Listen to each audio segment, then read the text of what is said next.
2015 bakal melabuhkan tirai dan ini adalah kompilasi gosip terhangat tahun ini. Jananik memohon maaf isu bergurau MH370 ditemui. Pelakon Jananik telah dikecam oleh pengguna di laman sosial selepas membuat naik foto daripada filem Hindi Dilwale dengan status yang berunsurkan gurauan bahawa pesawat MH370 telah pun ditemui di laman Twitternya. Selepas menjadi viral, Jana memadam status tersebut dan memohon maaf kepada rakyat Malaysia. Datuk Siti Nurhaliza keguguran. Berita tentang kehamilan penyanyi kesayangan negara Datuk Siti Nurhaliza telah menjadi tumpuan rakyat Malaysia. Namun, tidak lama selepas itu, kita digemparkan dengan berita Datuk Siti yang telah keguguran. Berita keguguran tersebut disampaikan sendiri oleh beliau menerusi laman Instagram. Azwan Ali mengamuk. Selepas Diva AA mengamuk dengan peminat disebabkan menata sikhab, Diva AA sekali lagi mengamuk selepas menerima stiker pemberian partner untuk rendangnya sebagai hadiah. Diva AA memuat naik video di laman Instagram sambil membuang stiker tersebut ke dalam tong sampah. Ustazah punca penceraian ibu bapa Zahira Mike Wilson.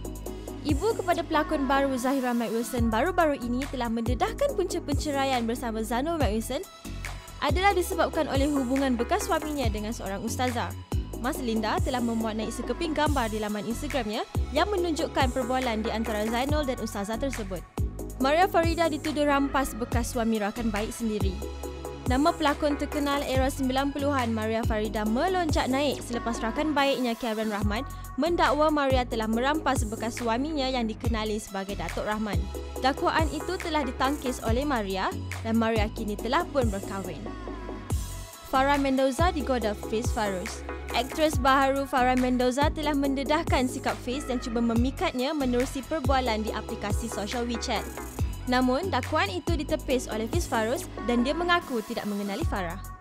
Zizan menghantar mesej luca dan langgan pelacur. Zizan dituduh sering menghantar mesej-mesej luca kepada beberapa wanita.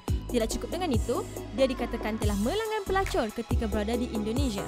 Bagaimanapun, Zizan mengambil tindakan berdiam diri terhadap pelbagai spekulasi diperkatakan terhadapnya dan mengelak daripada memberikan kenyataan media.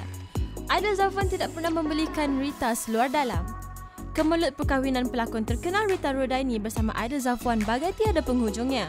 Kemuncak pada kontroversi ini ialah apabila Rita menyatakan bahawa sepanjang menjadi suami, Aidil tidak pernah membelikan seluar dalam untuknya. Sesetengah masyarakat menyifatkan Aidil seorang yang teruk, ada juga yang menyatakan Rita membuka aibnya sendiri. Ibu mertua punca penceraian Fasha. Rumah tangga pelakon terkenal Fasha Sanda dengan suaminya Jejai dikatakan telah bergolak setelah Fasha kelihatan ke pejabat agama. Namun, terdapat dakwaan yang mengatakan ibu mertua Fasha, Puan Sri Raja Nora, menjadi punca penceraian Fasha bersama Jejai. Namun, Puan Sri Raja Nora menyangkal tuduhan-tuduhan tersebut. Hanis Suraya dan suami pisahkan anak daripada bekas isteri.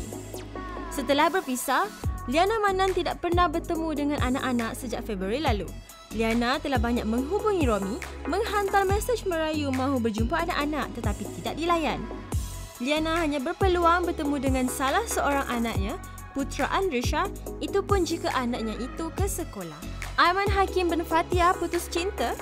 Selepas kembali menjalin cinta setelah putus awal tahun ini, pasangan ini telah mengambil keputusan untuk mengakhiri hubungan mereka sejak 2 minggu lalu. Aiman yang pernah berhasrat untuk berkahwin dengan Fatia menyifatkan hal ini adalah takdir dan di luar bidang kuasa mereka. Zul Arifin Playboy. Selepas hubungannya dengan seorang penerbit Gayatri Sulen putus di tengah jalan, Zul Arifin telah menjalinkan hubungan dengan seorang pelakon baru iaitu Zahira Mike Wilson. Namun, sebelum ini Zul Arifin pernah dikaitkan dengan seorang pelakon dari Singapura, Faiza Ul Haq, dan mesra dengan pelakon heroinnya iaitu Aida Jebat. Kamal Adli digugurkan pelakon filem disebabkan Zizan. Terdapat dakwaan yang menyatakan Kamal Adli digugurkan daripada berlakon dalam filem sequel Abang Long Fadil 2 arahan Syafiq Yusof disebabkan oleh Zizan yang tidak selesa untuk berlakon bersama-sama dengan Kamal. Kamal Adli dikatakan kecewa kerana digugurkan namanya untuk membintangi filem tersebut kerana Kamal sudah banyak membuat persiapan diri. Gosip terhangat tahun ini jatuh kepada isu Kim K. Fazura. Seorang peminat Fazura telah memberikan komen di laman Instagram Fazura yang berbunyi macam Kim K depan tu, yang telah disalah anggap oleh Fazura sendiri sebagai kata-kata kesan. Disebabkan oleh insiden ini, Fazura telah kehilangan 200,000 followersnya di Instagram.